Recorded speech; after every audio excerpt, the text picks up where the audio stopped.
नए ख़त्म नहीं किए। जब एक तरफ से ख़त्म हो गए हैं तो हम किससे बात करें? हम उस कमरे में बैठ के दीवारों से बात करें। खान साहब की हिदायत के मुताबिक किसी और मीटिंग में शिरकत नहीं करेंगे। ऐलान करने में क्या हर्ज है, फिर बैठ जाते, ऐलान तो कर देते। उनके हाथ में है क्या अभी? मतलब ये हमारी मुलाकात नहीं करा सकते हैं, ये कहते हैं जी हमारी मजबूरियां हैं। कादर यूनिवर्सिटी जो है वो यूनिवर्सिटी नहीं है, ना HEC से कोई चार्टर लिया हुआ है, एक जाली नाम रखा गया हुआ है, वो उसकी एफिलिएशन है गवर्नमेंट कॉलेज लाहौर से, बल्कि वो कॉलेज का भी दर्जा जो है ना उसको देना जो है वो भी कॉलेज के नाम की जो है तौहीन है। 190 मिलियन पर मैं झूठ बोलने वाला आदमी नहीं हूँ। इमरान खान के सेहत पे 190 मिलियन का कोई असर नहीं है, और वो कह रहा है कि फैसले आसमानों पे होते हैं और फैसला उसके हक में होगा। जब तक ये जुडिशल कमीशन को नहीं मांगेंगे ये मुज़ाकरात ठुस हैं, तो कोई ऐसे मुज़ाकरात का ना असर है ना नतीजा है।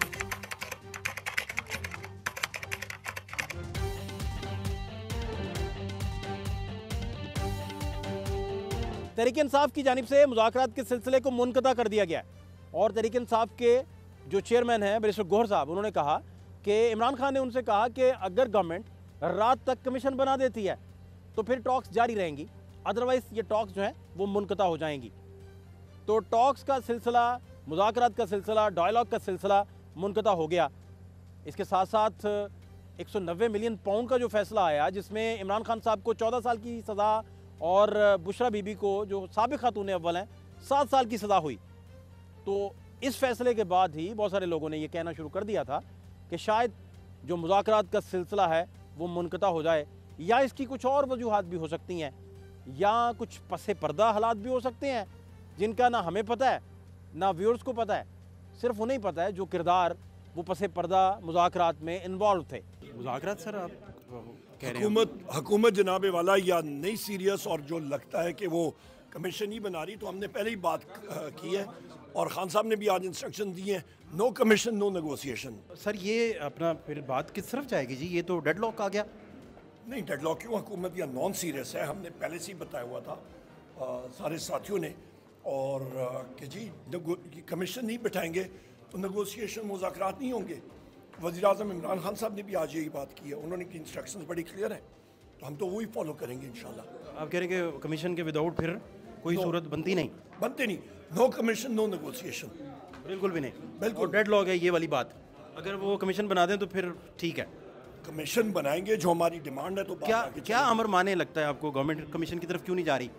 क्योंकि उनके पास इख्तियार ही नहीं है, वो लोग खुद बेइख्तियार बैठे हुए हैं ना। मेरा ख्याल है वो हमारी मुलाकात करा सकते हैं वज़ीर-ए-आज़म इमरान खान साहब से अनमॉनिटर्ड माहौल में, जिसकी उन्होंने अपने अलामिया में भी तायद की थी और कहा था ये होना चाहिए, अपोजिशन की दुरुस्त डिमांड है। इनके पास मैंडेट नहीं है। मेरा ख्याल है ये पटवारी अड्याला से या फिर पटवारी चक्री से पूछते होंगे, उसको इन्होंने लिखी होगी, तो वो कोई अपने रजिस्टर में देख के तो फिर रिप्लाई देगा। कायद हिज़्ब इख्तिलाफ उमर अयूब साहब ने कहा कि अगर आप देख रहे हैं कि कमीशन नहीं बन रहा तो फिर मुज़ाकरात भी नहीं हो रहे। 9 मई पर और 26 नवंबर पर अगर कमीशन नहीं है तो फिर टॉक्स भी नहीं है। अपोजिशन ने सबसे पहले कमीशन की बात ही की थी और गवर्नमेंट से कहा था कि अगर कमीशन बना देंगे तो बात आगे चल पड़ेगी। गवर्नमेंट ने कहा हमें लिख के दें। इरफान सदीकी साहब फरमाते हैं कि 40 दिन तो तहरीक इंसाफ को लगे हैं लिख के देने के लिए, और हमें ये 7 दिन भी नहीं दे रहे। हमें तो 7 दिन देते, हम तो 28 जनवरी का जनाब स्पीकर साहब को कहकर उनसे डेट ले चुके हैं, और अगर तहरीक इंसाफ कुछ और चाह रही है तो फिर रिटर्न में दे देती, रिटर्न में कुछ लिख दे। इरफान सदीकी साहब इन बातों पर इजहार ख्याल फरमा रहे थे। जो हमारे PTI के दोस्तों ने आज ऐलान किया है कि अगर आज जुडिशल कमीशंस का हम ऐलान नहीं करते, जो कि इस वक्त तक नहीं हुआ, तो वो 12 बजे के बाद से या कल से, बल्कि अभी से मुज़ाकरात के सिलसिले को ख़त्म कर रहे हैं। मुझे नहीं समझ आती कि इन 7 दिनों के अंदर ऐसी क्या चीज़ हुई है। हम तो 28 दिन की तारीख दे चुके हैं स्पीकर साहब को कि जी आप इजलास बुलाएं। हम उन्हें कहते हैं कि अभी ना जाएं, कुछ दिन ठहर जाएं। मुज़ाकरात से निकल के दरवाजे से बहुत दूर जाके पलट के आना बड़ा मुश्किल हो जाता है। मुज़ाकरात का तातुल तो समझ आ ही रहा है, लेकिन 190 मिलियन पाउंड जो है, जिस पर सज़ा आ चुकी 14 साल की बानी PTI को और 7 साल की साबिक़ खातून अव्वल को, उसे वाइट कॉलर क्राइम क्यों कहा जा रहा है? उसकी बुनियादी वजह फिर क्या है?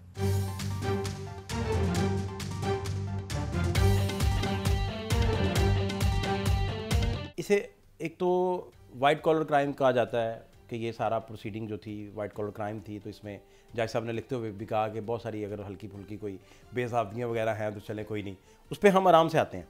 मुझे जानना अब ये है कि आपका जब 14 साल की सज़ा आपने सुनी और 7 साल की सज़ा बुशरा बीबी को और इमरान खान साहब को, क्या टेक है आपका फर्स्ट ऑफ ऑल सबसे पहले? देखिए, मैं first of all thank you very much for having me on your show. Fahad भाई, इमरान खान साहब और उनकी अहलिया अब तकरीबन 2 साल हो गए हैं उनको डिफरेंट इन्वेस्टिगेटिंग एजेंसीज, डिफरेंट अदालतें उनको प्रोसिक्यूट कर रही हैं, और पूरा एक वाइड स्पेक्ट्रम और the whole range of criminal offences. हमने मर्डर भी भुगत लिया है, offences against the state cipher भी भुगत लिया है, हमने सेक्सुअल क्राइम, हमने इद्दत निकाह भी हमने भुगत लिया है, हमने वायलेंस 9 मई का केस भी भुगत लिया है, हमने गिफ्ट्स का केस भी भुगत लिया है। तो कोई जुर्म रह नहीं गया, कोई इन्वेस्टिगेटिंग एजेंसी पाकिस्तान की रह नहीं गई, चाहे वो थाना हो, चाहे वो फेडरल इन्वेस्टिगेटिंग एजेंसी हो, या बार बार नैब क्यों ना हो। तो बात यह है कि वाइट कॉलर क्राइम तो उन लोगों के लिए होता है जो डिग्निफाइड, रिस्पेक्टेबल लोग किसी पोजीशंस पे बैठे होते हैं और अपने ओहदों का और अपनी पोजीशंस का फ़ायदा उठाते हैं, और एक ऑर्गेनाइज्ड, एक ऑर्केस्ट्रेटेड मैनर में एक क्राइम करते हैं, तो उसको वाइट कॉलर क्राइम कहते हैं। इधर सर कोई वाइट कॉलर क्राइम नहीं हुआ। मैं उसकी आपको बड़ी बड़ी वजूहात बता देता हूँ। यहाँ 2 फैमिलीज़ प्रोसिक्यूट हो रही हैं पाकिस्तान की, दोनों नामी गरामी फैमिलीज़ हैं। इमरान खान साहब की contribution social work, humanitarian work, noble causes के लिए कोई पहली दफ़ा नहीं था कि उन्होंने ये काम किया। देखिए, जो फैसला वक्त से पहले 1 नहीं, 2 नहीं, 3 सीनियर सहाफ़ी आपके मीडिया के, जिनको सारा ज़माना जानता है, रिस्पॉन्सिबल रिपोर्टिंग करते हैं, जब वो with accuracy and with precision वो कह देते हैं, पेशन गोई उनकी कि जाएं वकला जाके देख लें, कल ऐसे नहीं वैसे होगा, और कल सज़ा नहीं, ये नहीं वो नहीं होगी, और वो एज़ इट इज़ वैसे का वैसे होता है। तो मैं सर इसको इत्तफाक नहीं कहता कि क्यों जज साहब पहले तो बहुत तेज़ी करते रहे, एक हफ्ते में 3 दफ़ा तारीखें डालते रहे। तो पहली बात, अडयाला जेल से मैं कभी भी कोई गुड न्यूज़ लेकर नहीं निकला, ना निकला हूँ, ना निकलूँगा। नंबर 2, हमने जो आज दिन तक फैसले लिए हैं, ज़ोरे बाजू पे लिए हैं, हाई कोर्ट से लिए हैं, 90% of the reliefs, 10% supreme court से हमें वो रिलीफ्स मिली हैं। नंबर 2, जब जजेस सियासी आबो हवा को देखना शुरू कर दें और मुलाकातें शुरू हो जाएं और उस बुनियाद पे तारीखें डलते रहें फैसले सुनाने की, आपको पहले एविडेंस कंक्लूड करने में तो बहुत जल्दी थी, फिर फैसला देने में आप 3 से 4 आपने पेशियां ली और वो बार लीक होता रहा। तो मेरे लिए फॉर ऑल पर्पसेस ये बड़ी अनसेफ जजमेंट है। ये इद्दत निकाह से ज़्यादा कंट्रोवर्शियल केस है, ये साइफर से ज़्यादा अनसेफ जजमेंट है, और हमें बहुत आसानी होगी इसको इंशाल्लाह हाई कोर्ट में सेट असाइड कराने में, इसी ग्राउंड पर। शहजाद अकबर साहब ने 190 मिलियन पाउंड का जो ये पैसा है जो पाकिस्तानी हुकूमत के हवाले किया गया, इसको शो करवाया ऑफिशियल डॉक्यूमेंट्स के अंदर, और हुकूमत पाकिस्तान को ये पैसा दिया गया है, वहाँ से जब्त करके अब ये बंद लफाफा कैबिनेट में लाया गया। 190 मिलियन पाउंड का केस तो ओपन एंड शट केस था, वो अब इसको सीरत से कैसे लिंक कर रहे हैं, इसका जवाब अभी आना है कि ये मजहब कार्ड और बार बार कहना कि जी हम सीरत पे चल रहे थे। मेरी दोबारा गुजारिश है कि मजहब को, अल्लाह रसूल को इससे बाहर रहने दीजिए और मजहब का सहारा मत लें। आप अपनी करप्शन का, अपनी रिश्वत का जवाब दें।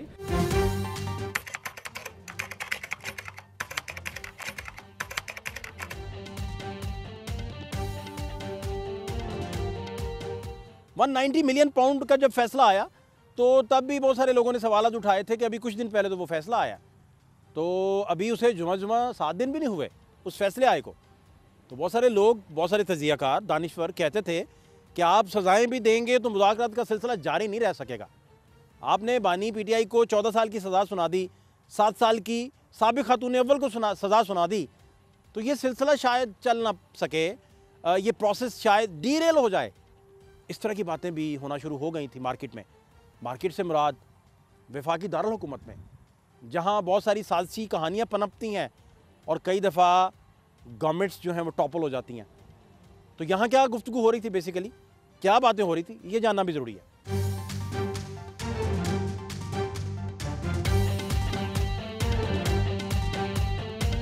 सारा प्रोसेस 14 साल की सज़ा, 7 साल की सज़ा, इनका मुज़ाकरात से कितना गहरा ताल्लुक़ है? क्योंकि अगर मैं आपकी इजाज़त से इरफान सदीकी साहब का ट्वीट पढ़ दूँ, कहते हैं कि अगर फ्रंट डोर प्रोसेस भी है तो ये 2-2, 3-3 दरवाज़ों के मुज़ाकरात नहीं चला करते। वो बैरिस्टर गोहर साहब और अली अमीन गंडापुर साहब वो जो हाई मिले प्रोफाइल हैं मीटिंग की बात कर चीफ ऑफ आर्मी स्टाफ से, उसको निशाना बना रहे हैं जी। मगर मुज़ाकराती कमेटी जो है उसका एक इजलास हुआ, यानी जो हुकूमती कमेटी का इजलास, उसका इजलास हुआ है और सरदार अय्याज सादिक साहब से मिले हैं वो, और वहाँ उन्होंने सारे मामलात पे गौर किया है और कहा है कि वो जवाब देंगे उन मुतालबात का तहरीरी तौर पर। तो अभी कानूनी मुशावरत जारी है, तो कुछ कहने से उन्होंने गुरेज किया है। गवर्नमेंट का ख्याल था कि शायद तहरीक इंसाफ कमीशन वाले मामले में कुछ थोड़ी लचक दिखा देगी, और शायद गवर्नमेंट ने संजीदगी से कभी कमीशन वाले मैटर को सोचा या नहीं सोचा। लेकिन एक बात तो क्लियर है कि अगर 28 जनवरी आखिरी डेट थी जो हुकूमती कमेटी की जानिब से जनाब स्पीकर अय्याज सादिक साहब को दी गई थी, तो फिर उस डेट का इंतज़ार कर लिया जाता, तो उसमें क्या हर्ज था? या अगर तहरीक इंसाफ के बानी की जानिब से इन मुज़ाकरात को जो है वो ख़त्म कर दिया गया है, तो इसके पीछे फिर वजह क्या हो सकती है? सर ये बिल्कुल, ये तो बंद गली में दोनों, आप भी हुकूमत भी, तो फैसला फिर किधर होगा, क्या करेंगे, क्या इस पे टेक है आपका? देखिए, अब आपको पता है कि हमने अपनी तरफ से कमेटी बनाई, हमारी ख्वाहिश थी और हमने बहुत ही मुख्तसर जो हमारी मुतालबात थे रखी, और इसलिए कि एक रास्ता बने और सियासत के लिए जो ना इनका काम यह है कि ये नहीं चाह रहे थे। उन्होंने ख़ुद जो है ना मरियम एक बयान देती है, दूसरा जो है ना ख्वाजा आसिफ दूसरा बयान देता है, पूरी पार्टी जो है ना हुकूमत की तरफ से दावे कि कोई मुज़ाकरात नहीं है। तो फिर मतलब है कि उसकी तरफ से तो हम क्या करते हैं, हमारे पास और ऑप्शन है।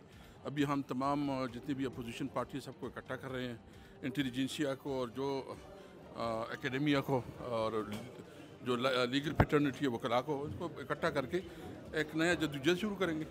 तो वो आप कह रहे हैं कि मुत्तहिदा अपोजिशन की तरफ बात जाएगी? जी जी, इंशाल्लाह, जिस पे आप वर्क कर रहे हैं, काम काफ़ी सारा आप कर चुके हैं। बिल्कुल।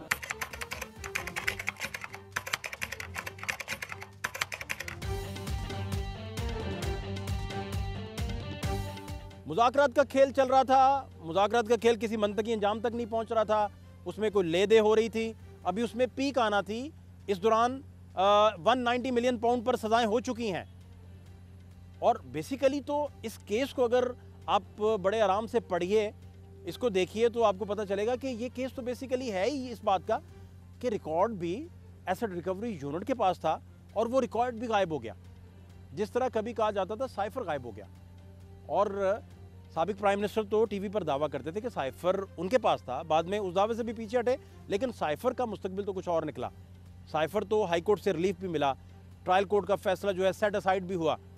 यहाँ साइफर वाला मामला नहीं है, रिकॉर्ड ज़रूर गुमा है, यहाँ हाई कोर्ट से फिर रिलीफ मिलेगा नहीं मिलेगा, क्या हालात बनेंगे, और केस बेसिकली है क्या? एसेट रिकवरी यूनिट के पास जो डीड एनसीए की और स्टेट ऑफ पाकिस्तान की तय पाई वो रिकॉर्ड में थी, उनके पास थी, वो उसकी सरबराही भी इमरान खान के अंडर लोग कर रहे थे, इमरान खान साहब सारे, और उन्होंने एसेट रिकवरी यूनिट के बाकी लोगों को भी नहीं बताया और कंटिन्यूस चक्कर भी लगाते रहे। हुकूमत पाकिस्तान के एक्सचेकर पैसों से बाहर जाते रहे, मिर्ज़ा साहब भी जाते रहे। अब वो रिकॉर्ड भी गायब है। वो रिकॉर्ड गायब होता तो आप बार बार ना गायब होता तो आपकी पोजीशन में होना था, इमरान खान साहब की पोजीशन में होना था, तो वो रिकॉर्ड आप ही के पास है, तो वो रिकॉर्ड किधर है? वो वहाँ से तो गायब है सारा। अच्छा देखिए, आप दोबारा आप पहले पार्ट पर ही आए हैं, जो सरकार का नैब का जो रेफरेंस है। मैं दोबारा आप भी अपनी पोजीशन पे कायम है, मैं भी अपनी पोजीशन पे कायम हूँ कि एक वो कहते हैं ना कि हमारा भी आपस में वो जो हमारे हॉर्न्स हैं वो लॉक्ड हैं, दोनों इसी जिद पे अड़े हैं मोहसिन। चलेगा पानी, किनारा नहीं चलेगा। चले इंशाल्लाह इसका बहुत जल्द मैं आपको बताता हूँ, जो मैं प्रिडिक्ट करता हूँ कि ये बात खुल के दूध का दूध पानी की पानी जो है वो आने वाले दिनों में, और ज़्यादा देर नहीं लगेंगे, 15 से 20 दिन लगेंगे। हमने बड़ी कॉम्प्रीहेंसिवली अपील तैयार कर ली है, और अपील में 2-3 चीज़ें हैं। एक पहलू ये भी है, मैं चाहता हूँ कि जिस पर मैं ज़रूर बात करूँ अगर आप इजाज़त दें। सर प्लीज़, कि वही दो मियाँ बीवी जो हर केस में होते हैं वही यहाँ मुलजिम हैं, तो बीवी का क्या किरदार है इसमें? ये भी तो एक बड़ी अहम बात है कि वो क्यों मुलजिम है इसमें, और उनको किस बात पे जज साहब ने कहा है कि आपका कोई ज़्यादा कसूर नहीं है मगर थोड़ा सा तो है, तो मैं आपको इसलिए रियायत बरतते हुए मैं आपको पूरा डोज नहीं दूंगा 14 साल का, मैं आपको 7 साल सज़ा सुनाता हूँ। बात ये बुशरा इमरान के हवाले से बात कर लेते हैं। उनका क्या बुशरा इमरान कैबिनेट का हिस्सा थी, गवर्नमेंट का हिस्सा थी, सियासी पार्टी का हिस्सा थी? हरगिज़ नहीं। Bushra Imran by virtue of a relationship being wife of the former prime minister, और उनको being wife of the former prime minister आपने पैटर्न भी देखना है सर। मेरी खुशकिस्मती ये है कि ये कोई पहला प्रोग्राम या पहला केस नहीं है जो मियाँ बीवी का मैं कर रहा हूँ, मैं इससे पहले कई करके निबेड़ चुके हैं, हम पैक कर चुके हैं केसेस। तो जब आप बार बार उसी मियाँ बीवी को एक डिफरेंट इन्वेस्टिगेटिंग एजेंसी से केस ला के रखोगे तो मैं हक बजाने दूंगा कि आपके केसेस में बदनीयती है और कुछ नहीं है। अब बार बार आते हैं कि आपने ये कर दिया, अब आपने ये कर दिया। सो अंग्रेजी में कहते हैं everything under the sun, all the crimes under the sun. Pakistan penal code का कोई चैप्टर जो है वो छोड़ा नहीं, हर नौयत का। ये मैंने पहला मुजरिम देखा है। देखिए, आप अक्सर जाते हैं ना, आप किसी बस अड्डे पे और लेबर खड़ी होती है और किसी मिस्त्री को कहते हैं क्या काम करते हो, तो कहता है जड़ा लभ जाता है, जड़ा काम लभ जाए सर कर लेता है। तो ये मैंने पहला शख्स देखा है आपका former prime minister at the age of 71 की एज से वो प्रोसिक्यूशन फेस कर रहे हैं। अमूमन लोग अपने क्रिमिनल करियर्स का आगाज़ मेरी नज़र में 17 साल की उम्र में शुरू करते हैं। इन्होंने 71 में शुरू किया है, 7 इधर कर दें 1 उधर कर दें, और उसके बाद जेड़ा काम लभ जाए, जेड़ा जुर्म लभ जाए। आप ज़रा पैटर्न तो देखें। इक़्तिदार की राहदारियों में मुज़ाकरात को लेकर पहले दिन से ही बहुत ज़्यादा हैरतों का इजहार किया जाता था। ख्वाजा आसिफ साहब ने कहा कि ये तो कन्फेशन कर चुके हैं, अली अमीन गंडापुर साहब कह चुके हैं कि हमारे अपने लोग गुमराह हो गए थे, तो इनसे क्या मुज़ाकरात होने हैं। ये बातें भी हुई। अब फिर इन बातों का मुस्तकबिल क्या होगा, इसके नतीजे से जुड़े हुए वाक़यात का फ्यूचर फिर क्या होगा। मुज़ाकरात करने वालों को भी कोई शक नहीं था कि ये मुज़ाकरात कहीं जो है ना सिरे नहीं चढ़ने, और मैं ज़रा ओपनली कहता था, वो लोग जो मसलत से काम लेते थे, लेकिन मैं थ्रू आउट अपना मेंटेन रखा है कि ये मुखलिस नहीं है मुज़ाकरात में। पीटीआई वाले ये किसी बात में भी मुखलिस नहीं, ये मेरा ख्याल है अपने लीडर से भी मुखलिस नहीं है। ये लोग बात कर रहे हैं या अंदर जो शोर मचाते हैं, लेकिन ये मुज़ाकरात का एक बड़ी बुनियादी बात है कि वो जुडिशल कमीशन का एक्सक्यूज़ बना के उन्होंने मुज़ाकरात खात्मा किया है। ये एक्सक्यूज़ ही जो है इसके बेसिस ही कोई नहीं है। अली अमीन गंडापुर बार बार कह रहे हैं कि हमारे लोग गुमराह हो गए थे, यानी उन्होंने इतराफ़ जुर्म जो है वो किया है, लेकिन उसको गुमराही पे डाल दिया है। एस्टेब्लिशमेंट से राब्ते हो गए हैं तो हमारे साथ मुज़ाकरात की क्या ज़रूरत है। पीटीआई का बयान आ गया है, इनके एस्टेब्लिशमेंट के साथ राब्ते हो गए हैं, बानी पीटीआई की रिहाई का मुतालबा आया तो मुल्की मफाद को सामने रखकर करेंगे। वज़ीर दिफा ये कह रहे हैं ख्वाजा आसिफ कि अगर उनसे राब्ते हो गए तो फिर हमारे साथ कुछ सिम्टम आपको ऐसे डेवलप होते हैं। वज़ीर दिफा तो उसके अंदर है ही नहीं ना मुज़ाकराती कमेटी में, वो तो बाहर बैठकर अपने पक्का राग कभी कच्चा राग गाते रहते हैं। कच्चा राग मगर इरफान सदीकी साहब तो अंदर है मुज़ाकराती कमेटी में। ये बात कही जाती थी बार बार कि मुज़ाकरात के अंदर जो कुछ होगा उसको इससे कोई ताल्लुक़ नहीं है कि बाहर क्या हो रहा है। फरीकैन ये बात कहते रहे हैं, तो अगर वो बाहर उनको मौका मिल गया है, कोई मुलाकात उनकी हो गई है और कोई सुनवाई हो गई है, कुछ टौर शौर बन गई है, तो कमेटी को क्या इससे गरज है। उन्होंने तो ये नहीं कहा कि हम आपसे नहीं मिलते, ठीक है ना। तो मेरा ख्याल है कि मुज़ाकरात जारी रहने चाहिए। और शहबाज शरीफ साहब जो हैं उनका भी मौक़िफ़ यही है, जो उनसे बात हुई सलमान गनी साहब की भी और मेरी भी, तो उन्होंने कहा कि मुज़ाकरात जारी रहेंगे। नवाज शरीफ साहब का मौक़िफ़ भी यही है। तो इतना जूद रंज नहीं होना चाहिए।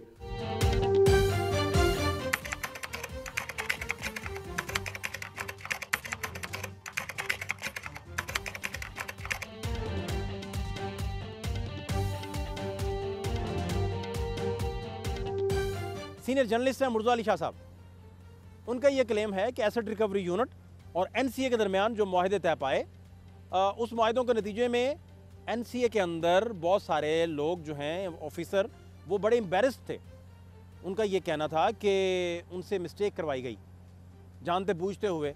फिर वहाँ के लोगों की प्रमोशंस रुकी, जिन जिन लोगों ने उन डीड्स पर साइन किए, उन एग्रीमेंट्स पे साइन किए, उनकी प्रमोशन का सिलसिला भी रुका। वो क्या कहानी है वो भी ज़रा देखिए। नेशनल क्राइम एजेंसी को शुबा था कि कोई क्राइम हुआ है, कोई इलीगैलिटी हुई है और उसकी बुनियाद पर उन्होंने तकरीबन 190 मिलियन पकड़े और उन्होंने उस वक्त की हुकूमत से 2018-19 में रब्ता किया कि ये आपकी रियासत के पैसे। सो पाकिस्तानी रियासत को उन्होंने पैसे वापस दिए थे।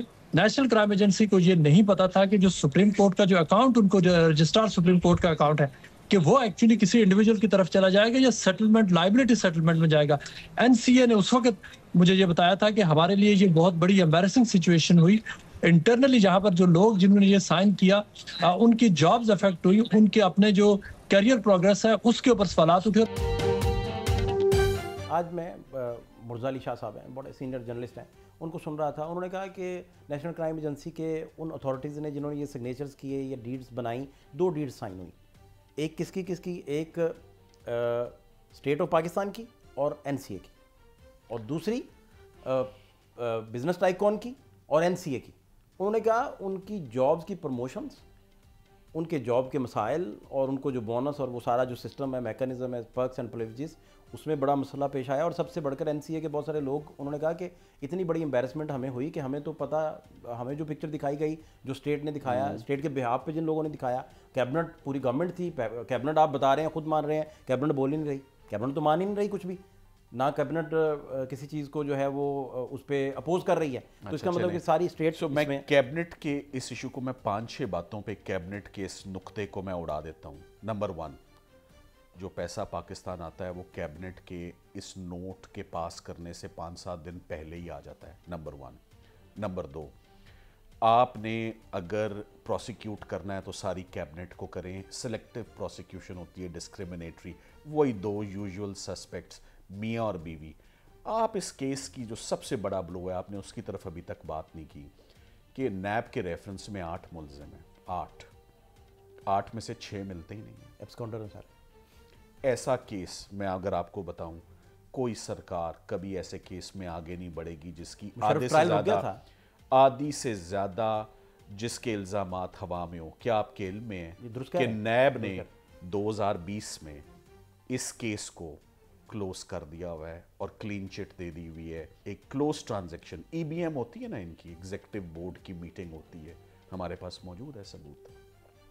एग्जीक्यूटिव बोर्ड की मीटिंग के अंदर एक प्रोसिक्यूटिंग एजेंसी एक केस को थरली प्रोब करके ड्रॉप कर देता है कि ये केस नहीं चलेगा, और फिर आप उसको टेकअप कर लेते हैं कि इसमें बदनीयती नहीं है, इसमें फाउल प्ले नहीं है। नंबर 1। नंबर 2, चाहे इन्हीं की पार्टी के हों, मैं तो एक प्रोफेशनल लॉयर्स की कैपेसिटी में बात करूंगा ना, मिर्ज़ा शहजाद अकबर अरेस्टेड हैं? नहीं। आधे से ज़्यादा इल्ज़ाम उनके इर्द गिर्द घूम रहे हैं। जुल्फ़ी बुखारी अरेस्टेड हैं? नहीं। फरा अरेस्टेड हैं? नहीं।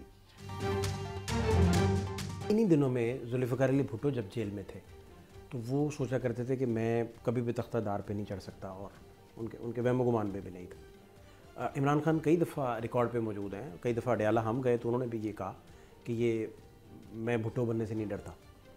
तो उन्होंने तो तारीख देखी हुई है, भुट्टो की क्या तारीख है? भुट्टो साहब को 3 चीज़ों ने मरवाया है, किसी में मजाल नहीं थी उनको मारने की। एक उनका अखबार आज़ाद, मुसावात सॉरी, दूसरा सेंट्रल एग्जीक्यूटिव कमेटी, उनकी लीड लगी थी, उनकी जो रेजोल्यूशन थी कायदे अवाम खाना खा ले, और तीसरा याह्या बख्तियार, जिसको उन्होंने अपने सेल से निकाल दिया था तीसरे दिन, अगले दिन उनकी हैंगिंग थी। गेट लॉस्ट, इन 3 बंदों ने मरवाया था। बिकॉज जब आप वर्कर को ये तासुर देते हैं कि कायदे अवाम का बाल कोई भी का नहीं कर सकता, रिलैक्स कर जाएगा ना और आराम से बैठेगा।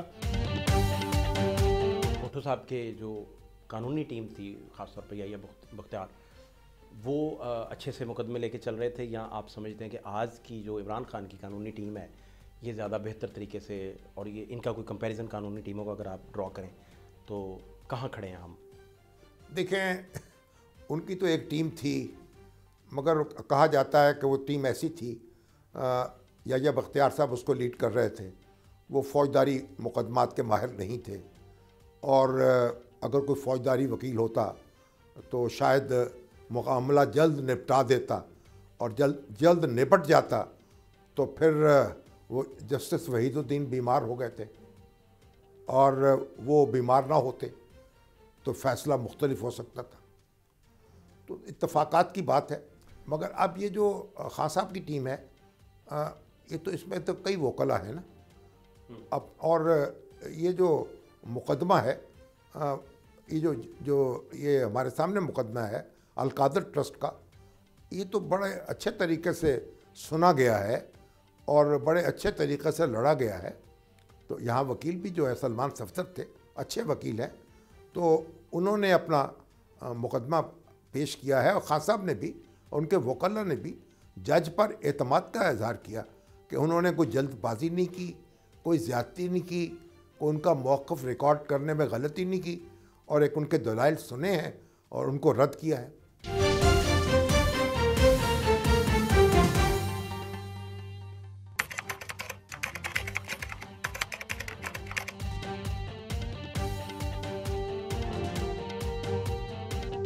एनसीए को लगा कि ये जो 190 मिलियन पाउंड आ रहा है, उनको शक हुआ कि ये चोरी का पैसा है, तो उन्होंने फ्रीज कर दिया। आप अगर ये चोरी का पैसा हो तो आप डी फ्रीज नहीं कर सकते, आपको ये जब्त करना है।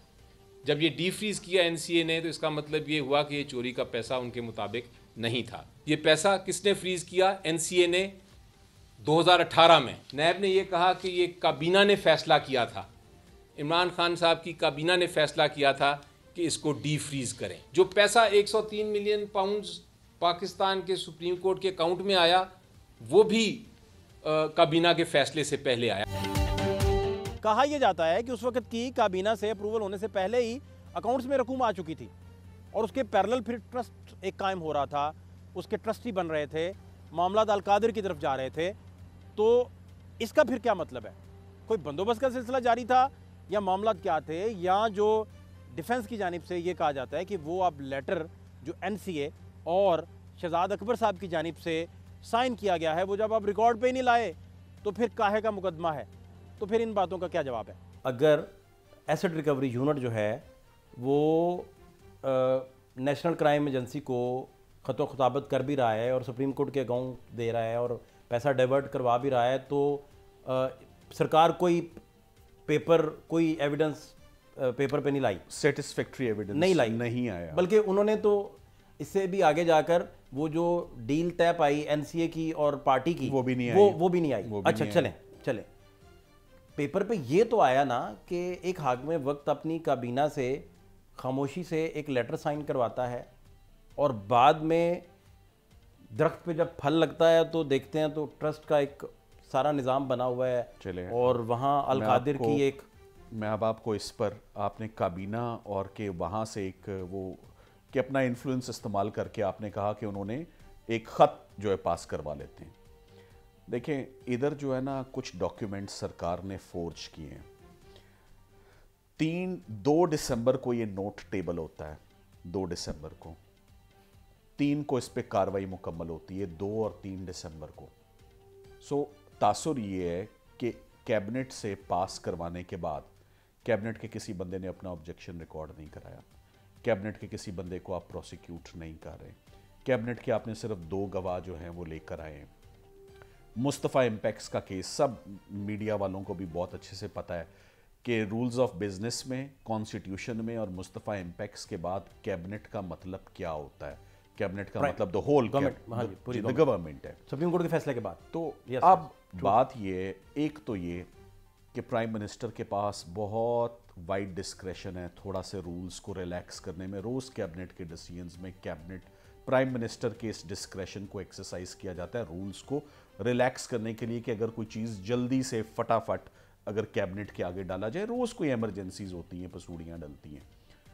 इस केस में 3 तारीख को अगर नोट पे दस्तखत होते हैं, जैसे कहते हैं कैबिनेट ने रोल अदा किया, तो आपको जान के हैरत होगी, पहला पैसा, पहली ट्रांजैक्शन सुप्रीम कोर्ट के अकाउंट में कैबिनेट के नोट से 5 दिन पहले 11वें महीने 27 तारीख को पहले सबसे बड़ी रकम, गालिबन वो 107 मिलियन पाउंड स्टर्लिंग की रकम थी, वो ट्रांसफ़र हो गई। तो ये फिर इस नोट ने कैसे तो वो ये किरदार तो अदा ज्यादा किया? खतरनाक बात है। बिल्कुल नहीं कि खतरनाक। ये तो देखिए बिल्कुल गठजोड़ का एक और शाखसाना है बहुत बड़ा कि गठजोड़ आप देखिए बड़ी सीरियस बात है बंदोबस्त कि करते हैं ना गठजोड़ क्या मिर्जा शहजाद अकबर से बरतानिया जैसा fair system, national crime agency हमारी तो नहीं है ना जी, नेशनल क्राइम एजेंसी तो उनकी है। उस वक्त मिर्जा साहब स्टेट का चेहरा थे। नहीं, मगर क्या national crime agency Mirza Shahzad Akbar के चेहरे से इतने मुतासिर थे कि वो बैरिस्टर भी हैं, इतने मुतासिर थे कि उन्होंने एक अनफेयर काम कर दिया? ये तो बड़ी कंट्रोवर्शियल बात हो जाएगी कि नेशनल क्राइम एजेंसी का पाकिस्तान की एजेंसी के साथ गठजोड़ था। हरगिज नहीं था। वो अपनी तसल्लियां पूरी करते हैं।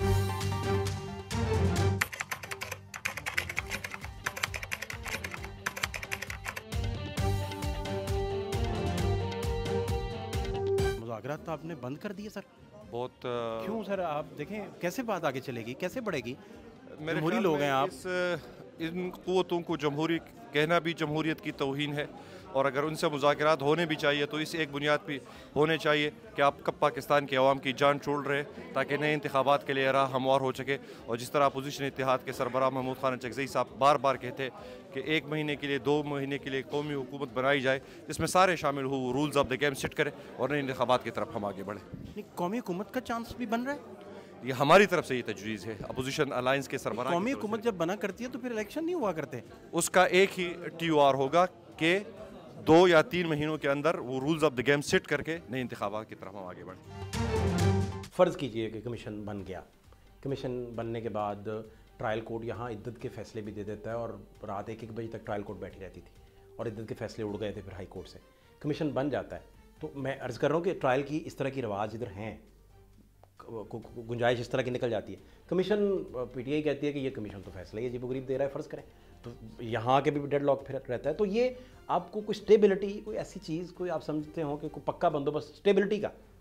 देखें, जहाँ तक 9 मई का ताल्लुक़ है उसमें तो बड़ी पेचीदगी है, क्योंकि वो तो कई मुकदमात तो फैसला हो चुके हैं, चल चुके हैं, सज़ाएँ हो चुकी हैं लोगों को बड़ी तादाद में, कुछ लोग बरी भी हो चुके हैं। तो उस वक्त इस वक्त कमीशन कायम करना, यानी ये तो कोई बात समझ में नहीं आती। लेकिन जहाँ तक 26 नवंबर का ताल्लुक़ है, अगर उसके टर्म्स ऑफ रेफरेंस पे इत्तफाक हो जाए तो फिर कमीशन बन सकता है। टर्म्स ऑफ रेफरेंस है ना, पहले उनसे इत्तफाक होना चाहिए। तो वो अब बाकी तो फिर ये है कि PTI जो है उस दिन तो उसका गौहर साहब जो थे उनके तेवर मुख्तलिफ थे, ज़रा आज मुख्तलिफ है। वो क्या कहा है शायर ने कि अगर वो पूछ ले हमसे तो फिर किस बात का गम है? अगर वो पूछ ले हमसे तुम्हें किस बात का गम है? तो फिर किस बात का गम है अगर वो पूछ ले हमसे? तो उन्होंने जो तो ये जो डिप्लोमेसी होती है ना, वो ऐसे ही होती है। जो सफारतकारी होती है ना, वो ढोल बजा के नहीं की जाती।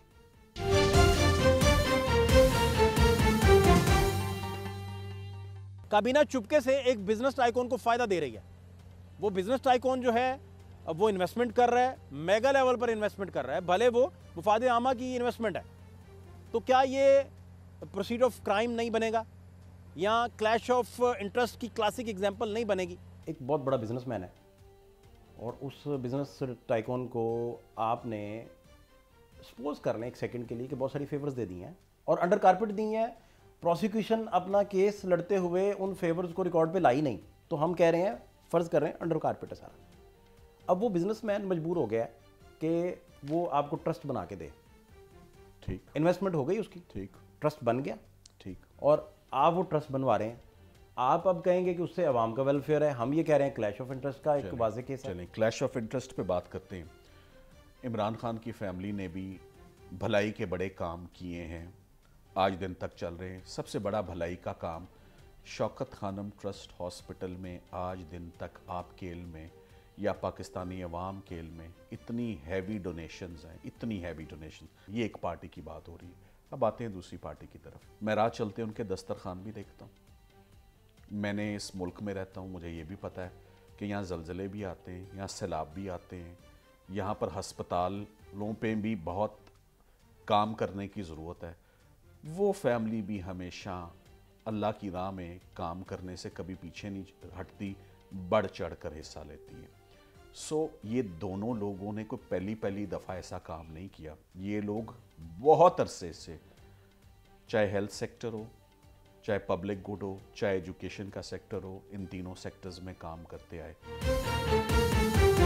इमरान खान साहब का पहले दिन से ये मौक़िफ़ था और कि जुडिशल कमीशन की अगर की तरफ ठोस पेशरफ्त नहीं होगी तो हम मुज़ाकरात के तातुल के अलावा, मुज़ाकरात के अमल को ख़त्म करने के अलावा हमारे पास कोई ऑप्शन नहीं होगा। 31 तारीख उन्होंने खुद डेडलाइन वहाँ पे रखी हुई है और 28 तारीख अब हमारी तरफ से आ चुकी है कि बैठें, हम बिल्कुल आपको जवाब देंगे। लेकिन ये चाहते हैं कि हम पहले अनाउंसमेंट कर दें कि जी कमीशन बनेगा या नहीं बनेगा, तो फिर उसके अलावा या उसके बाद जो है किसी नशस्त की बात की जा सकती है।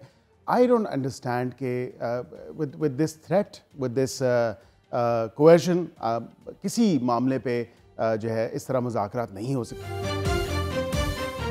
मुज़ाकरात का मुस्तकबिल तो हम जान ही रहे हैं, खोज ही रहे हैं, कोशिश कर रहे हैं ढूंढने की कि क्या मुज़ाकरात का मुस्तकबिल है और इस तातुल का मुस्तकबिल फिर क्या है, ये कितनी देर का तातुल है या हमेशा के लिए मुज़ाकरात का सिलसिला ठप हो गया। लेकिन इसके साथ साथ जो 14 साल की सज़ा है बानी पीटीआई पर और 7 साल की साबिक़ खातून अव्वल पे, वो फिर किधर स्टैंड करेंगी, हाई कोर्ट में उनका मुस्तकबिल क्या होगा, हाई कोर्ट से तहरीक इंसाफ को कोई रिलीफ मिलेगा, बानी पीटीआई को कोई रिलीफ मिलेगा या कोई रिलीफ नहीं मिलेगा, मामला सुप्रीम कोर्ट तक आएगा। हालात क्या हैं बेसिकली? 14 साल की बानी पीटीआई को सज़ा दे दी, साबिक जो खातून अव्वल हैं वो भी 7 साल के लिए। तो इसका आप फिर क्या फ्यूचर फोर्सी कर रहे हैं? और केस आपने पढ़ा भी, उस पर आप तबसरा भी कर रहे हैं कि केस के मेरिट्स लगता है आपको कि हाई कोर्ट से कोई रिलीफ मुतवक्को है या आप समझते हैं कि ये बड़े मेरिट वाला केस है, या आपका क्या इस पर टेक है? देखिए, हाई कोर्ट से रिलीफ मिल सकती है उनको, क्योंकि जो एग्रीमेंट है नेशनल क्राइम एजेंसी से हुकूमत पाकिस्तान का, वो तो सामने नहीं आया, वो तो सीक्रेट। अब उसके बारे में क़यास साराइयाँ जारी, तो वो एग्रीमेंट अगर सामने आ जाता तो ज़्यादा तयक़ुन से बात की जा सकती। लेकिन हुकूमत का मौक़िफ़ ये है, या नैब का मौक़िफ़ ये है कि पैसा जो था हुकूमत पाकिस्तान का था $190 मिलियन, ये पाउंड, और सुप्रीम कोर्ट के अकाउंट में जमा करा दिया गया। ये एक बेकायदगी है या बददियानती है। दूसरी बात ये कि वो फिर उनको ज़मीन मिली अल कादर ट्रस्ट की, कुछ 400 कनाल से ऊपर, और उसके 2 ट्रस्टी हैं इस वक्त, इमरान खान साहब और बुशरा बीबी साहबा। और वो ट्रस्ट जो है उसमें फिर तामीर भी की, करोड़ों रुपए लगे उस पर, फिर उसको इक्विप किया, फर्निश किया यूनिवर्सिटी को, तो सारा इंतज़ाम एहतमाम उनका था। और ये कहते हैं कि जो बेनिफिट दिया गया उसकी वजह से ये फ़ायदा पहुंचाया गया इमरान खान को और बुशरा बीबी को, इसलिए उनको सज़ा मिली। अब जो सफाई के वकला हैं उनका कहना ये है कि कोई कौमी ख़जाने को नुकसान नहीं हुआ, पैसा सुप्रीम कोर्ट में जमा कराया गया, सुप्रीम कोर्ट के अकाउंट में, और वहाँ वो महफूज रहा और उस पर सूद की रकम भी जमा होती रही, और बमै सूद के वो हुकूमत पाकिस्तान को वापस कर दिया गया। एक बात तो यह है कि हुकूमत पाकिस्तान को कोई नुकसान नहीं हुआ।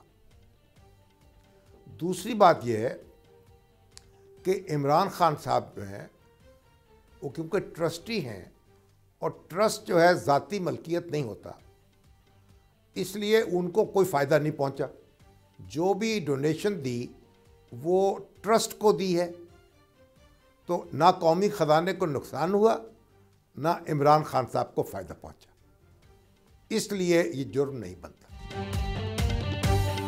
सबसे इंपॉर्टेंट ये है कि क्या ये मुज़ाकरात का सिलसिला हमेशा के लिए मुनक़ता हो गया या इसमें कोई चिंगारी बची है, ये दोबारा से हो सकते हैं, कोई पॉसिबिलिटी है? फिर इन सारी चीज़ों को लेकर बानी तहरीक इंसाफ का फिर फ्यूचर क्या है, 190 मिलियन पाउंड का केस का क्या फ्यूचर है, हाई कोर्ट से रिलीफ मिलेगा नहीं मिलेगा, उनकी रिहाई अमल में आएगी नहीं आएगी, ये वो सारे सवालात हैं जिनके जवाब आना अभी बाकी हैं। फात शहबाज खान को इजाज़त दीजिए, ऐलान के बाद।